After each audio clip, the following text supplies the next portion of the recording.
I grew up in Cape York Peninsula, which is a very remote part of Australia in far north Queensland. Those experiences taught me a lot about empathy and understanding, and also patience.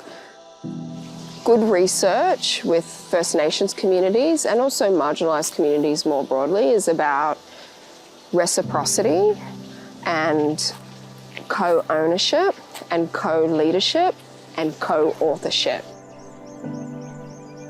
I'm not sure who said this, but I always think about it when I think about research with First Nations communities and peoples, and it's about us, for us, and not without us.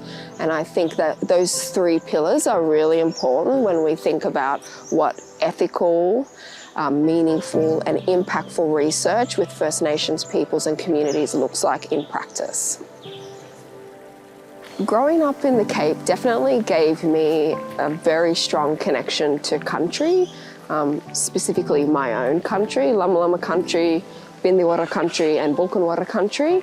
And so I grew up with an understanding we are responsible for our environment and what that looks like, not just as Indigenous peoples and as a First Nations person, but also as a community. So for me, I hope that my legacy is one that uplifts young talent and the next generation and opens that door and stands there with the door open for others to walk in. That's really my job at the end of the day, and being a platform for those voices. As a teenager, collaborating with the UN was always something that I wanted to achieve at some point. I just didn't know how I would get there or when I would get there and what it would look like when I got there. And so that was really quite surreal for me. And all it did was reinforce that I belong in this world at the highest level, and that level being international human rights law. I have a voice, and that voice is needed.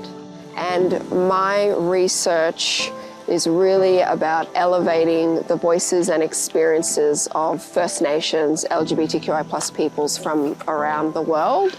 And it's about highlighting that these are areas where we continue to be marginalised and ostracised, and while the rest of our community is, making strides in different ways and moving forward, we're often an afterthought or forgotten altogether. I think it's important to provide a space for that activism and that advocacy to be nurtured and respected and elevated. First Nations leadership plays a very important role in moving not just our communities forward, but also the nation as a whole forward. And you don't need to be First Nations to embrace that and respect that.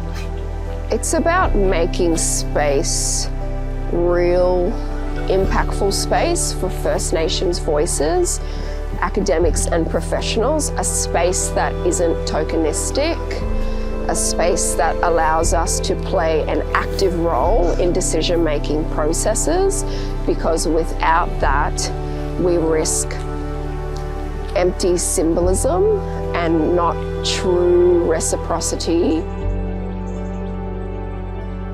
The Deakin Indigenous research strategy is what is best practice for engaging with and supporting First Nations research. My hope for Deakin is that we become leaders in not just Indigenous excellence, but also First Nations leadership in a genuine and impactful way.